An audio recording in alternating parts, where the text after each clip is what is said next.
Hello chess friends and welcome to Jozarov chess channel and welcome back to our Garry Kasparov series. So in this series we're following Garry's life and his chess career, and we're back now in the 1986 World Chess Championship between Karpov and Kasparov.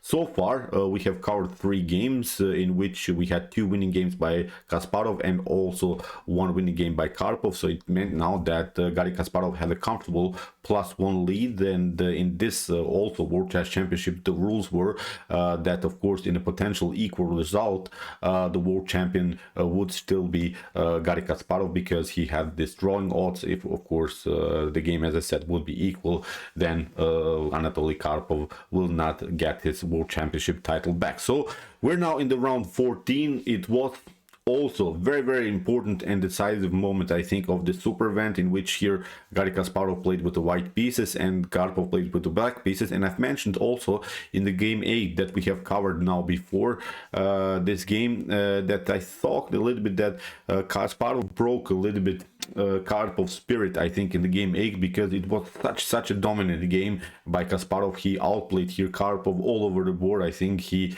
really found beautiful tactics, and Karpov, although he was a great defensive player, never really found ideas how to get back into the game. So as I said, it was, I think, a very important moment, the game 8 that we have covered before, and now in the round 14 I think also a very decisive moment happened now in this very prestigious, of course, super event. So let's check out now this game from round 14. As I said, Kasparov with the white pieces, Anatoly Karpov with the black pieces. So we have now e4 here by Kasparov, e5, knight to f3, knight to c6, bishop to b5.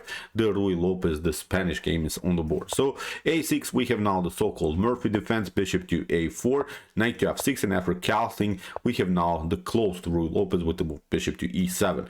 Rook to e1, pretty standard stuff. We don't want to push some pawns in order to support our e4 pawn. Rook to e1, a very popular idea here. So we have now b5, we have bishop to b3, and now comes the common move d6, and after c3 white is many times preparing this d4 central breakthrough in order to get, of course, some spaces in the center of the board. So here in the continuation we have now kingside castling by Karpov. We have h3 preventing some bishop to g4 ideas, because as I always like to mention these ideas, of course, if you get pinned, then of course d4 would be very risky. So here after move bishop to b7 was played, and now after move d4 we have reached now the so-called Flohr system, in which of course the bishop is developed here on b7.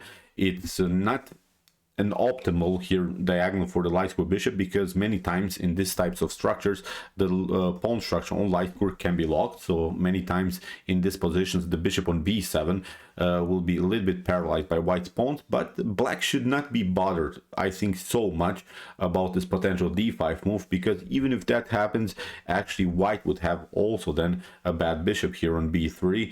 So white needs to search, I think, for different opportunities, or at least what you should not do from white's or from black's perspective is clarify the situation in the center. So you should keep the tension as much as you can here in the center, so you don't react, also from white and also from black's perspective. So you don't want to play d takes e5, or you don't want to play e takes d4 here from black's perspective, or you don't want to play here d5, as we said. Then you have sort of blocked pawn structure in the center, then the dynamics are a little bit off in the game, so the pawn structure is really cemented, so basically you cannot do so many things. So that's why you have to keep the tension. That's one of the basic rules of dynamic play. Keep the tension as much as you can. When it feels for you that the position could explode, maybe then you should react, maybe with clarification, taking pawns in the center, or maybe advancing the pawn, or maybe breaking somewhere else. But as I said, you should keep the tension as much as you can. So here after move d4 we have rook to e8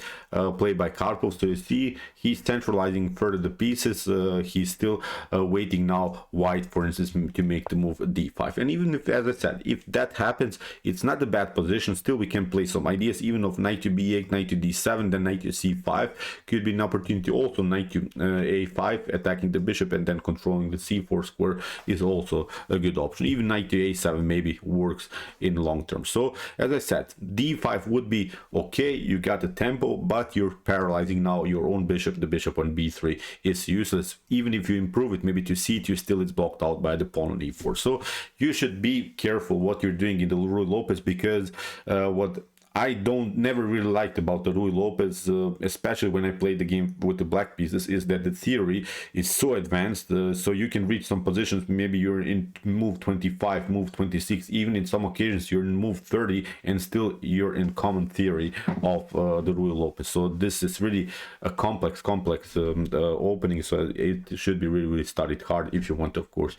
to play it. So after move rook to e8, knight to d2 was played here by Garry Kasparov, so he's keeping also the tension, and he knows that probably bishop to f8 could happen, and then you're a little bit vulnerable around the square e4. For instance, e takes d4, then of course the e4 pawn could be hanging here on the e file. So here in the continuation we have bishop to f8, we have now a4, breaking of course the space advantage that black has built here many times.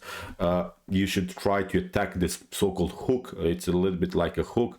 You should always try to paralyze it by advancing your pawns, because if you play here from black's perspective, b takes a4, then of course rook to a4 or bishop to a4 are causing now many problems, and you're left here with an isolated pawn on a6. So that's something that black should try to avoid. So after move a4 we have now the move h6, and again you see even in this position, although the pawn structure is a little bit more dynamic now on the queen side, still these ideas are not working. Knight to b8, again knight to d7, probably knight to c5 is perfectly fine. So here after move h6 we have now bishop to c2 here by Garry Kasparov, and still this is main theory, believe me or not. We're now in the move 13, and millions of games I think have been played in this particular position. So as I said, you're in move 13 and still nothing dramatically has changed in black's position or in white's position. This move bishop to c2 I really like, because there is not a good way,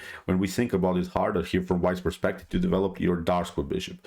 You have to play b3. Your preparation is actually to play b3, bishop to b2, and then maybe if the position allows it, maybe to break it with the move c4, because then this dark square bishop could be useful on this diagonal. So that's why bishop to c2 is actually preparation to develop the dark square bishop here in this position. So we have now e takes d4, and finally Karpov is opening the center, which is now in this particular occasion perfectly fine, because still he can also play something like g6, bishop to g7. So he's probably thinking after c takes d4 that he could maybe continue the pressure around this square. So we have now knight to b4, we have bishop to b1, and now comes also a very pragmatic idea, many times of course played in the Ruy Lopez, and it's basically one of the most important strategical ideas of Ruy Lopez games played by black, the pawn majority attack on the queen side. This is something that you have to know if you want to play the Ruy Lopez queenside attack perfectly fine. Now we can advance the pawn to c4, and if that happens, of course, then we would have here a 3 versus 2 pawn majority on the queenside, where of course black could be having some fun. Of course, white has then a little bit the central control, because we have here a 2 versus 1 situation in the center of the board. And what white should not do, I think, here is to take d takes c5, then of course d takes c5. Okay, again, you can have some fun. You will have your fun, but only for one move, because even if you advance the pawn like this with the move e5, knight to d5 is happening. Okay, you have a space advantage, you have occupied here with the pawn your opponent's side of the board, but it doesn't help you, I think, so much, because this knight are really powerful. Knight to f4 could happen, then the knight and the square d3 could be occupied. With knight to f4 the bishop gets liberated. Still with g6, bishop to g7, this bishop could get open. So I think black has a decent game. Of course, white has also some chances, especially because of the advanced pawn, but now the knights are centralized, and there is not even a good way here to kick away this knight. You don't have pawns to kick away the knight, so this knight could stay there forever, and these are really powerful pieces in the center of the board. So that's why it's also something I think that white should try to avoid, to undermine the pressure a little bit in the center. After move c5 here, Garry Kasparov played the move d5, and okay, there is now a big hole in here white's position, the e5, d4, f4, these other squares that basically black is searching. But when you think about it harder, it's not so easy to occupy now the squares. You have to prepare this move. So when we watch also this move, bishop to d5, the bishop is blocked out by this pawn structure on d5 and e4. Although, as we said, also white's bishop is not much better, but at least we're controlling now the center of the board here from white's perspective. So after move d5, we have knight to d7, and the very important move to finally occupy this e5 square. This is now the clear target, and it's similar now to the Benoni structure. We have now similar structure like in the Benoni defense, in which many times black is simply trying to play sort of a blockade around the square e5, because we have here also a backward pawn on e4, and one of the most important strategical ideas of playing against the backward pawn is of course to create a blockade, a compact system on that square that's in front of this backward pawn. So very pragmatic move here by Anatoly Karpov. And here we have rook to a3, and this was also a very important idea here by Garry Kasparov, because there is not a better way to connect your rooks. There is always there are always these three phases of the chess opening. Of course, we have developing minor pieces, which is the first phase. Then you have to secure the king by castling, which would be the second phase. The third phase would be somehow to connect your rooks, and there is not a better way to connect your rooks. And actually, the cool part about this move rook to a3 is that this move Garry Kasparov and Anatoly Karpov will play also in their epic game from 1990. In which Kasparov pulled off also this rook to a3 idea. In that game, Anatoly Karpov played this move f5. Here in this game, Karpov played now the move c4, which is much more aggressive. I think this f5. Still, it's of course playable, but it weakens a little bit, I think, here the pawn structure in front of the king. So that's why c4, in my opinion, much better than this move f5. This move, as I said, Anatoly Karpov will play in 1919 against Garry Kasparov in their also last World Chess Championship match. Really beautiful epic story sort of behind this opening back from 1986 and also back from 1990. So we have now the move c4, and Kasparov undermines a little bit this big pawn chain that black is here on the queen side. We have 8x b5, and now knight to d4. And now comes in what is, in my opinion, one of the critical moments of the game. Here I think the normal idea is to play something like queen to b6, and there are still many games in this position. For instance, in the database I see Vishianand against Michael Adams, Artyom Timofeyev against Ernesto Inarkiev, Vasilios Kontronias against Viktor Bologan. So there are still plenty of games in the database in this particular line. Again, when I always play games, I would again consider this finishing the three stages of the opening. As I said, the third phase of your opening stage should be the rook connection. So that's why, in my opinion, this move queen to b6 is more natural than the move that Anatoly Karpov played. So we would have now really beautiful rook connection. Now Anatoly Karpov took the rook takes a3. Okay, it seems like a strange pawn now to have really a weak pawn on a3, but now you have to make a decision with the knight, and that was something that I really didn't like about this line. Although when it comes to computer relations, the computer likes both lines, but I really didn't like this move because now you lose a tempo and you have to place now your knight on d3. There is not a better way for your knight. You can play maybe knight to a6, but now you see the pawn is hanging on b5. Then also the d6 is weak. Then of course the c4 could be weakness. So as I said, this is simply not a good position. So you have to play knight to d3. That's what I didn't like about this line. You're forced to play the knight on a, okay, it's a good square, and the white needs now to give up the bishop for a knight, but still in long terms this is simply a weak pawn. So there is not a better way here for white to proceed. You cannot play rook to f1. You cannot stay with this position, because then knight to c1 will happen.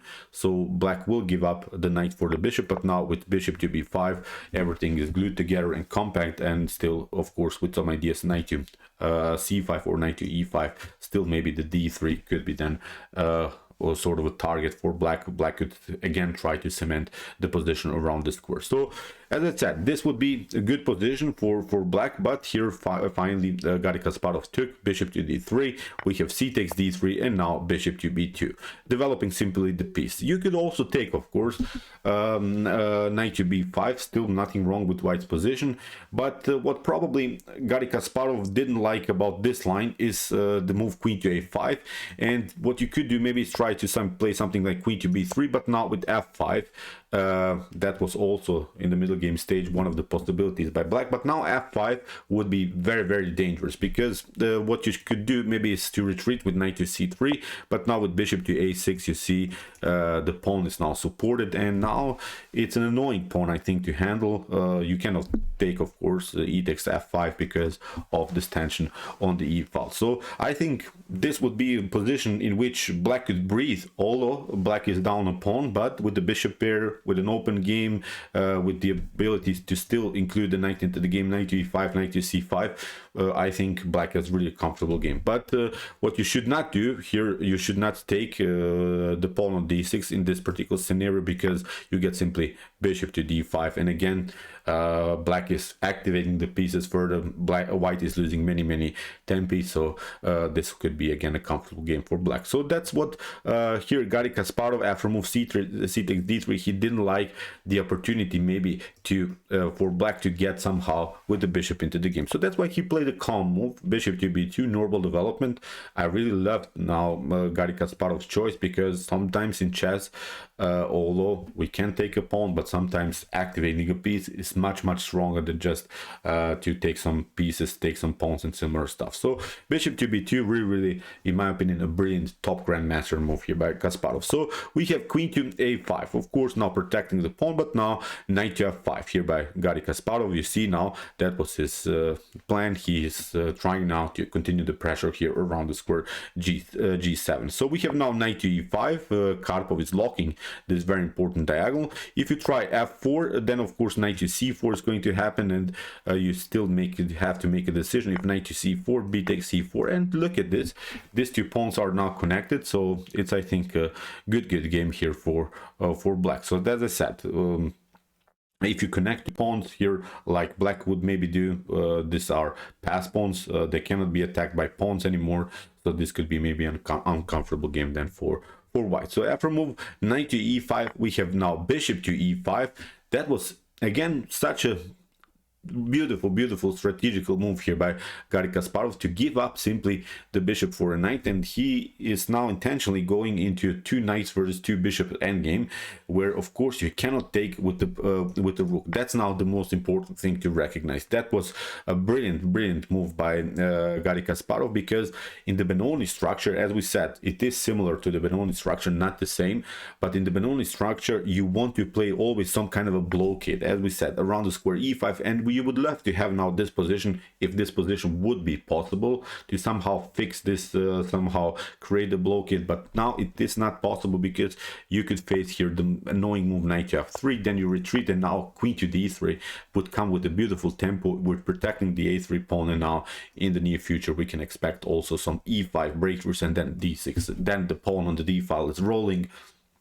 It becomes simply the best piece on the board, and causes now many strategical problems here for black. So that's why this was the brilliant choice, I think, by Garry Kasparov to take simply the knight on e5. We have d takes e5, and here Garry Kasparov created now the strategical goal, the supported pass pawn. The supported pass pawn is this element here. It causes now many problems. Queen to g4 could happen, so you see g7 was weak. Knight to b3, knight to c5 could be also an opportunity to target maybe this weak square. Queen to f3, maybe rook to c1. So whatever the position allows you, but I think now it's much easier for white to play the game than for black, although still, of course, as we said, black has the bishop here, but it's suddenly getting a more compact position for white, and the knight on f5 is really brutal piece on the board. So after move d takes e5, we have knight to b3, we have queen to b6, although probably you should take here queen to a3, then of course queen to d3, and now after queen to b6 you get the tempo against the rook. The rook has to make a decision, and you have at least protected your b5 pawn. Maybe this pawn can also march on, and then black has also some counterplay ideas here, at least on the queen side. This could be maybe a playable position for black, but after move knight to b3 here, queen to b6 was played, and now queen to d3. I'm not sure why Karpov didn't take the pawn immediately. Now here in the continuation he tried rook to a8. He tried also basically to improve first his minor pieces, because the a3 pawn will not escape. Still he can always take the pawn, so that's why here rook to c1 was played by Garry Kasparov. We have now g6, and now knight to e3. We have bishop to a3, rook to a1, and now after rook to rook to a4 here, knight to g4, and this was now really a critical moment again of the game. So here black has now several choices. You can play of course h5, and then you leave the e5 unprotected, or you could play something like bishop to f8 and hope here after move knight to e5 that you could play bishop to g7. But here Anatoly Karpov played the move bishop to f8, but of course white doesn't have to take, and actually what black should have done here is to move h5. Actually you have to give up here the pawn on e5, but now after bishop to b2, that was the only way here to prolong the game for black. Then of course rook takes a4, b takes a4, then you have to play knight to c4 attacking the queen, and now after queen to f6 you see still the bishop can be protected, and now after knight to d2, the queen to c3, and this game should probably end in a draw. That was a brutal pervert, really top engine drawish line that black missed here. So Karpov missed here really this brutal line. I'm not sure how many of us would see any of these moves or even consider the move. It's really hard here. So as I said, this was now simply a top engine line here. He unfortunately tried bishop to f8 here, and Garry Kasparov activated now the piece. Very important move this one, because as we said, we have the strategical element of the supported pass pawn, and how to create how to battle against the supported pass pawn. You have to play a blockade, and okay, a blockade is perfectly fine sometimes, but you don't want to use your queen in order to create a blockade. That's now a huge problem. So that's why here you see Karpov is forced to play the move queen to d6. If you try, for instance, something like f6 to maybe fix your pawn structure further, then you get really a sick move d6. d6 is really beautiful, because after queen to d6 we could then take queen to b5, the bishop is hanging, the rook is hanging, and also the f6 is still weak. So you see the rook can be included then afterwards into the game. Knight to c5 could be opportunity. So now again white's pieces are dancing, and black is facing now many strategical problems. So you see queen to d6, okay, you're stopping the progress of the pawn, but the queen should not be the piece that creates a blockade. You could do the blockade with the bishop, or maybe with the knight. The knight, if you could have a knight maybe here on d6, then the knight would be a perfect piece. The knight would be then blocking out the potential d6 progress, but would also control very important squares in the center of the board. So when you have the opportunity, create a blockade with the knight. This is now something I think that you have to know in chess. So rook to c1 was played, as I said, here queen to d6, now knight to c5. That's now the beauty of this line, because now Kasparov can occupy this square. We have a rook to c4, rook takes c4, b takes c4. We have now knight to b7. Look at this beautiful tactic. We have c takes d3, and now after move knight to d6, we have reached now in position in which, okay, we have equal material, but unfortunately this is now such a weak pawn that cannot be protected anymore. Here of course king to f1 was played, and here king to g7. What you could write here maybe is f5 to kick away the knight and maybe create some madness, but actually e takes f5, then h5, because the h6 was weak. Now knight to f6. If you try something like king to f7, then you see even knight to e4 is possible, creating a counter-attack against the bishop. The bishop has to retreat, and now we simply take king to g6, and still this is a much better position. We play f3 and cement our knight in the center of the board.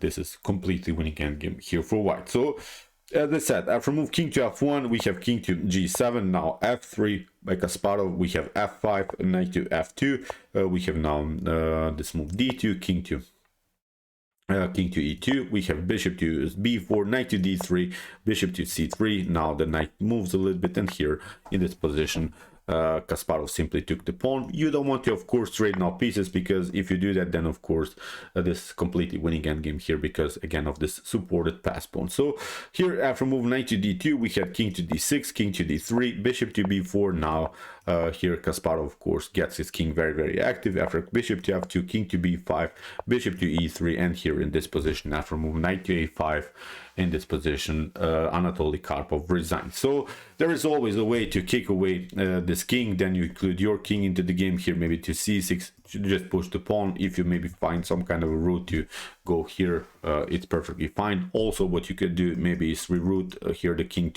towards the king side, maybe create here some kind of a passer, because the problem always in this position is that the king is now the blockade piece. The king is always stuck to the defense of a potential progress of the pawn on the d file, and it's a completely winning endgame here for Kasparov. So really, really beautiful game. I think it shows really the power of the Ruy Lopez, and also how complex this opening can be. You see Karpov almost got out of the opening with a good setup. He had some chances. Unfortunately, he made tiny little inaccuracies which are really hard to find, and he had this maybe drawish tactical sequence which he unfortunately missed. He played the different move and got punished. Now after this game, of course, Kasparov had now comfortable +2 lead, which meant now, of course, that Anatoly Karpov had actually to win now 3 games and not lose any of the games against Kasparov, because, as I said, Kasparov had draw odds. So if their match game ends with the same result, of course, then Garry Kasparov still remains the world champion in chess. So okay, I hope that you enjoyed the game. I really enjoyed it a lot. Interesting ideas of the Murphy defense of the Ruy Lopez. If you want to see Garry Kasparov's career further, check out our series from the beginning. Here's the link of our whole playlist, and if you like this content, don't forget to subscribe to my channel. See you soon with some more videos, and what to say, chess is the best, of course.